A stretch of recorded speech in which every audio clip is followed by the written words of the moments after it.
Shalom, shalom, shalom, shalom, shalom. Bien-aimés, que Dieu vous bénisse ce matin. Nous sommes très contents, très heureux, enthousiasmés ce matin pour partager avec vous, bien-aimés, partout dans le monde où vous nous suivez. Seigneur est grand et il est bon, sa beauté dure à toujours. Nous voulons parler ce matin, bien-aimés, comme vous le savez, que ce matin, c'est une grande journée de sabbat. La journée de sabbat aujourd'hui, nous voulons parler avec nos frères et sœurs qui nous suivent partout dans le monde, brièvement pour le charisme, le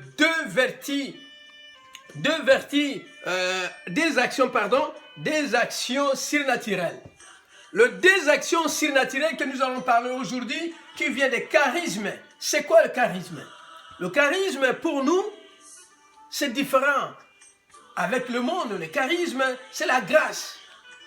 Et la grâce que Dieu nous a donnée, la grâce pourquoi? Parce que la grâce de devenir saint, la grâce pour la vertu que Dieu nous a rendue, nous sommes devenus saints, la sainteté.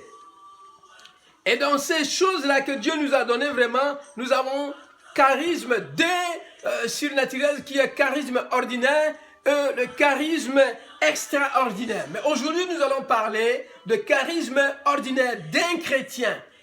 On dit ce chrétien-là, il est vraiment dans ce charisme parce que oui, pourquoi? Parce qu'il est charismatiquement fort, puissant, parce qu'il a eu la grâce de Dieu. Et la grâce de Dieu qu'il a eue, non seulement pour les choses de la terre, bien aimés, mais d'abord pour chercher les âmes perdues. Parce que nous avons reçu une puissance, et cette puissance vient de Dieu. La Bible déclare que ceux qui ont reçu le Seigneur Jésus-Christ comme fils, ils sont devenus comme fils et le sauveur, ils sont devenus vraiment le fils de Dieu, pardon. Ceux qui ont reçu le Saint-Esprit, qui ont reçu le Seigneur Jésus-Christ comme sauveur et Seigneur, ils ont devenu le fils de Dieu par le sang de l'agneau.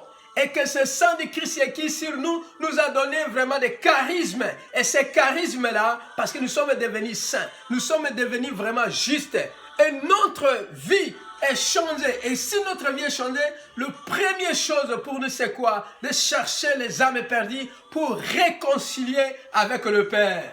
Que quelqu'un dit Amen, bien-aimé. Que quelqu'un dit Amen ce matin, parce que ce matin, est-ce que toi, étant chrétien, pendant toute l'année, pendant des mois, combien tu as allé vraiment chercher une âme qui est déjà perdue pour ramener auprès de ton Père? Parce que seulement que nous sommes chrétiens, n'est pas seulement pour demander à Dieu, oh Seigneur, donne-moi, mais notre travail vraiment sur la terre, ce n'est pas pour chercher les choses de la terre, bien-aimé. Parce que les choses de la terre, un chrétien ne peut pas chercher. La Bible dit, vous ne pouvez pas demander des choses, qu'est-ce que je mangerai demain ou aujourd'hui. Pourquoi? Parce que toutes ces choses-là ont été programmées pour vous. C'est déjà programmé pour vous. Mais pour vous, cherchez d'abord la justice. Cherchez d'abord le royaume des cieux. Cherchez d'abord la présence de Dieu. Parce que vous êtes juste. Vous avez reçu ce deux vertus surnaturels qu'on appelle les charismes. Le charisme, disons, ordinaire et le charisme extraordinaire. Cela signifie lorsque tu restes là, le cœur est bouillonné de chercher quelqu'un. Tu es devenu un témoin parce que tu ne peux pas rester comme ça, voir tes sœurs vivre la vie du monde. Tu ne peux pas voir quelqu'un même si tu le connaissais parce que le cœur que tu as, le charisme du Seigneur que tu as reçu, la sainteté que tu as reçue, la puissance de Dieu que tu as reçue va t'envoyer que ma sœur, mon frère, tu es un témoin. Et le travail d'un témoin, c'est aller témoigner celui qui l'a sauvé, témoigner celui qui l'a vu, témoigner des choses qui est concrètes, qui est réelle, qui est vérité. Et la vérité, c'est la parole de Dieu. Parce que Christ a dit, allez partout dans le monde, prêchez, baptisez. Ceux qui aura reçu ce message que je vous ai envoyé de le prêcher, ceux-là seront sauvés. Mais ceux qui refuseront de vous écouter, de se baptiser, de se convertir en Christ bien-aimé, sera condamné. Et notre vie, nous, ce n'est pas nous qui vont condamner les gens, parce que Dieu n'a jamais rejeté ses enfants. Dieu embrasse tout ce qui revient vers lui. Voilà pourquoi le deux vertus aujourd'hui surnaturel que nous allons voir, ce qu'on appelle le charisme ordinaire. Nous allons lire directement, bien-aimés, dans ce livre de Jean, chapitre 1er, versets 3 à 4. Il nous dit ceci. Toutes choses ont été faites par elle, et rien de ce qui a été fait n'a été fait sans elle. En elle était la vie, et la vie était la lumière des hommes. Bien-aimé, la Bible parle de la parole. La parole était Dieu, et Dieu était la parole, bien-aimé. Ce matin, Seigneur vient vers toi pour te dire que Dieu était la parole. Et la parole que tu as reçue, lorsque tu as reçu la parole, tu as reçu Dieu en personne. Parce qu'on connaît l'homme par la parole. L'homme qui ne parle pas, tu ne peux pas connaître ses pensées. C'est pourquoi on parle que Dieu était la parole et la parole était Dieu. Parce que c'est un esprit et il vit dans l'homme. Et tu vas distinguer l'homme, que l'homme ici, il a reçu le Saint ou il n'a pas reçu le Saint-Esprit par la parole. Nous reconnaîtrons que celui-ci est un enfant de Dieu, est un fils de Dieu par la parole. Ce n'est pas seulement le caractère, les actes, non, c'est la parole qui sort dans la bouche. Parce que ces paroles-là sont dans l'esprit, sortent dans son cœur, sont dans son âme. Et c'est de là que tu vas comprendre. C'est ça qu'on parle de charisme. Pourquoi? Parce que tu vas comprendre la personne par sa parole. Tu vas comprendre celui-ci, il a telle classe, celui-ci, c'est quelqu'un qui a reçu le Saint-Esprit ou n'a pas encore reçu le Saint-Esprit. Voilà pourquoi le Seigneur dit la parole était à lui. Et lui, la parole était à lui. Tout a été créé sans elle. Mais Dieu a fait que la lumière est devenue la vie. Pourquoi? Parce que la lumière c'est la vie. Pourquoi? Parce que Christ vit en nous par la foi, comme dit dans le livre d'Éphésiens chapitre 3, versets 14 à 17.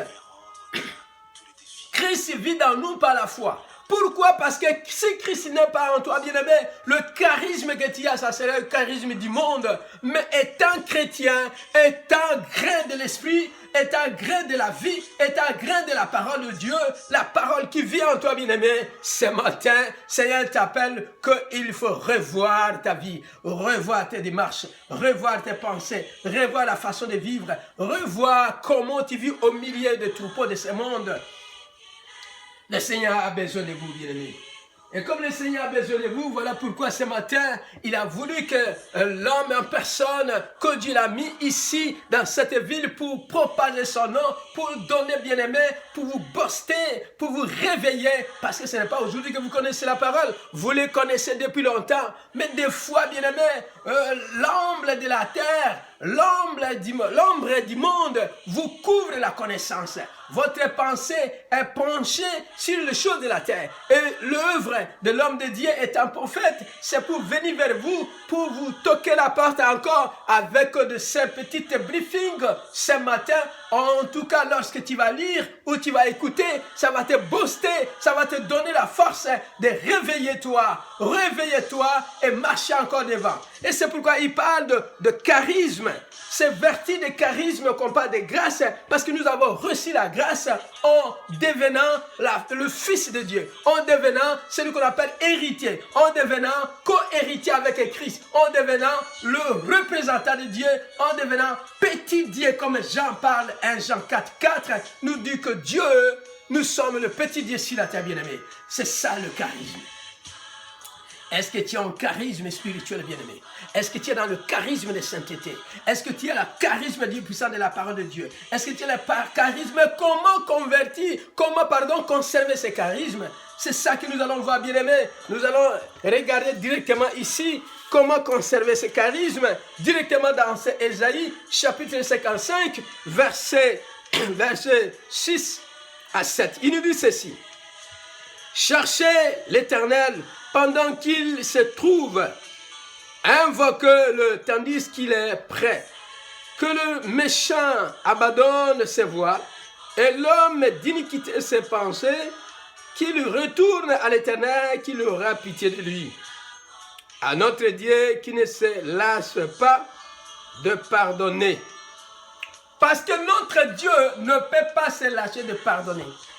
Dieu nous pardonne tout le temps. Lorsque tu as commis des iniquités, tu as commis des péchés, bien-aimés, tu ne peux pas te contenter de rester toujours dans ça. Tu vas dire non, je dois retourner à mon Père. et mon Père va me pardonner. Et lorsque toi, parce qu'il est écrit que lorsque nous allons écrouler, nous allons brocher les pieds, nous allons aussi donc tomber, ce n'est pas pour dire que nous allons rester là. Dieu va nous réveiller, il va nous relever, mais d'abord le charisme vient de toi. Parce que bien aimé, dans le charisme, je vais vous dire une seule chose, que le diable n'aime pas l'obéissance. C'est pourquoi les gens ne veulent pas l'obéissance. Pourquoi? Parce que quand quelqu'un commet des péchés, Satan vient directement pour lui donner l'orgueil. Il va lui donner l'orgueil et l'esprit de jugement. Dans son cœur, il va commencer à dire, oh, mais tu ne peux pas, Dieu ne peut pas t'écouter. Et lorsque là, il va lui donner directement des mensonges. Parce que tout ce qui va vivre avec ça, c'est des mensonges. Il va mentir pour avoir de bonnes humeurs aux gens. Il va mentir toujours. Mais il n'aura pas le temps d'aller confesser ses péchés, ce qu'il a tombé, pour retourner envers le Seigneur. Mais l'homme qui connaît, qui vit avec le charisme bien-aimé, il se connaît. Pourquoi? Parce qu'il marche avec l'obéissance. Il marche avec l'obéissance, il va penser que non, je fais quelque chose qui n'est pas bon devant mon Dieu. Alors qu'est-ce que je dois faire? Je dois retourner à mon Père comme la femme prodige. Il va retourner à son Père pour demander pardon. Et Dieu qui ne laisse pas se pardonner, Dieu va te pardonner. Peu importe le péché que tu as fait. Parce que tu as reçu le Saint-Esprit. Parce que tu es fils de Dieu. Tu es héritier, co-héritier. Bien aimé, il faut savoir que beaucoup de gens, quand tu ne connais pas la vérité de la parole de Dieu, tu vas vivre comme le mondain. C'est pourquoi des fois, dimanche, quand quelqu'un a commis des péchés pendant les semaines, il dit qu'il ne parte pas à l'église. Parce que dans sa tête, il pense que Dieu ne peut pas l'écouter. C'est parce qu'il n'a pas reçu le vrai enseignement, bien aimé. Alléluia. Que quelqu'un dit amen à ses secrets. C'est la vérité, bien aimé. L'Esprit de Dieu vient de donner quelque chose que tu n'as jamais écouté. Dis amen au Seigneur. Beaucoup de fois, il ne tient pas la Bible, il ne peut pas lire. Pourquoi? Parce que dans son cœur, le diable est tenté de dire, oh mais toi, n'est-ce pas c'est toi qui as fait du péché hier? N'est-ce pas toi qui as insulté quelqu'un? N'est-ce pas tu as dormi toute la journée avec la colère contre ta femme, contre ton homme? Aujourd'hui, je ne suis pas de bonne humeur, je ne peux pas aller à l'église. Satan t'a tenu captive. Et lorsque le diable t'a tenu captive, c'est fini pour toi, bien-aimé. Il est temps que tu écoutes cette prédication. Tu écoutes la prophétie. Parce que Dieu vient te réveiller que tu ne peux pas accroupir lorsque tu as commis une faute. Parce qu'il est écrit que Dieu ne laisse pas de te pardonner. Il va te pardonner toujours. Allez confesser. Allez confesser à ton Dieu. Allez confesser ton cœur à Dieu, parce que la Bible dit dans le livre de Jacques que si vous confessez votre péché, Dieu est capable de vous pardonner. Et lorsqu'il vous pardonne, vous allez avoir l'onction. Et même si vous avez commis des péchés, Dieu va vous pardonner.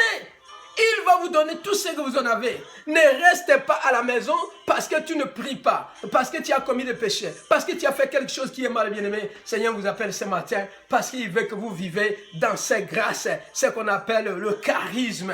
Aujourd'hui, nous parlons de charisme ordinaire, mais prochainement, bien-aimé, nous viendrons vous parler de charisme extraordinaire. Pourquoi? Parce que quand tu vis, un chrétien doit vivre avec ce charisme, c'est la grâce. Et ces grâces-là, il doit cultiver de la parole de Dieu. Lorsqu'on ne cultive pas la parole de Dieu dans notre vie, bien-aimé, c'est pourquoi nous vivons comme les mondains. Mais Seigneur, grâce et louange à lui ce matin, parce que lui, il veut que nous vivons comme les enfants de la parole de Dieu.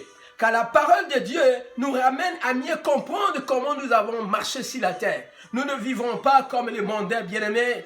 Nous ne serons pas à vivre avec des culpabilités, de vivre toujours avec la honte, de vivre toujours avec... Non, nous vivons avec la fierté parce que nous le savons. C'est un combat. Avant que quelqu'un devienne vainqueur dans le combat, bien-aimé, on va lui rosser aussi. On va lui donner des coups. Ce n'est pas que toi, tu vas être seulement toi jusqu'à la fin. Non. Christ lui-même, il a tombé combien de fois avec sa croix, mais il n'a pas lâché. Il a porté sa croix jusqu'à la fin. Donc moi et toi, ce n'est pas parce qu'aujourd'hui je suis tombé, ou toi tu as tombé, ou l'autre qui a tombé, que nous devons rester pour commencer à huer, à commencer à parler de lui, ou à commencer à l'utiliser. Non, bien-aimé. C'est ce que le diable veut, c'est ça. Le diable ne veut pas que quand tu as tombé, tu reviens encore sur ton Père. Mais quand tu as des charismes, tu dois connaître l'écriture sainte. Et dans le premier charisme ordinaire, il faut vivre par l'obéissance. Et l'obéissance, le bien-aimé, qui va t'élever parce que tu vas t'abaisser devant Dieu et devant les hommes. Et c'est ça que Dieu t'appelle, bien-aimé. Ne dis pas que parce que j'ai insulté, ne dis pas que parce que j'ai forniqué, ne dis pas parce que j'ai volé, ne dis pas que parce que j'ai survolé la nuit, ne dis pas que parce que j'ai commis quelque chose de mon cœur, parce que j'ai ceci, que je ne peux pas prier, je ne peux pas prendre le communion, je ne peux pas prendre la Sainte Seine, je ne peux pas aller à l'église. Là, tu te laisses que le diable te prenne captive. Et lorsqu'il t'a captivé, bien-aimé, c'est fini pour toi. Tu ne peux pas. Alors Seigneur t'appelle aujourd'hui, bien-aimé. Ne laisse pas accrouper, ne laisse pas au sol pour commencer à se lamenter. Parce que tu as tout le pouvoir. Dieu t'a donné tout. Nous avons tout dans la Bible, bien-aimé. Comment nous devons vivre et suivre notre Seigneur Jésus-Christ jusqu'à la fin. Que quelqu'un dit amen, bien-aimé. Alléluia, ce matin, nous sommes très remplis des secrets du royaume que Dieu nous a envoyés ce matin. Que Dieu vous bénisse, bien-aimés. Nous ne serons pas vous prendre beaucoup de temps parce qu'aujourd'hui, c'est une grande journée de joie d'être vraiment, de vivre avec un charisme, ces deux vertus de charisme ordinaire et le charisme extraordinaire. Aujourd'hui, nous venons de développer ces charismes ordinaires. Comment un chrétien doit vivre sur la terre parce que nous avons un combat et ce combat, nous devons résister jusqu'à la fin. Ce n'est pas toujours que nous serons gagnants. Oui, le diable va nous racler, nous allons tomber. Ne restez pas accroupis, ne restez pas là. Mets-toi debout, lis la parole de Dieu, la vertu de ce charisme qui est vraiment la sainteté, la justice que Dieu nous a donnée. Et lorsque nous vivons avec sa bien-aimée, nous ne serons pas lamentés. Nous sommes toujours vainqueurs, comme notre maître était vainqueur. Que Dieu vous bénisse. Partagez, bien-aimés, ce petit briefing à vos frères et sœurs pour les ramener, qui ne restent pas accroupis au lit, qui ne restent pas dans leur chambre, qui ne restent pas à la maison. Parce que des fois, il ne touche pas la Bible. Je ne peux pas lire la Bible parce que je ne me sens pas bien, je n'ai pas de bonne humeur, j'ai commis quelque chose. Non, bien-aimé, Dieu t'a pardonné. Confesse dans ta bouche. Admettre, obéir, abaisse-toi. L'obéissance, le diable n'aime pas l'obéissance. Il veut que tu sois orgueilleux. Il veut que tu vives toujours dans le mensonge. Que Dieu te bénisse ce matin dans le nom puissant de Jésus. Gloire et louange à toi, Seigneur Jésus-Christ. Amen.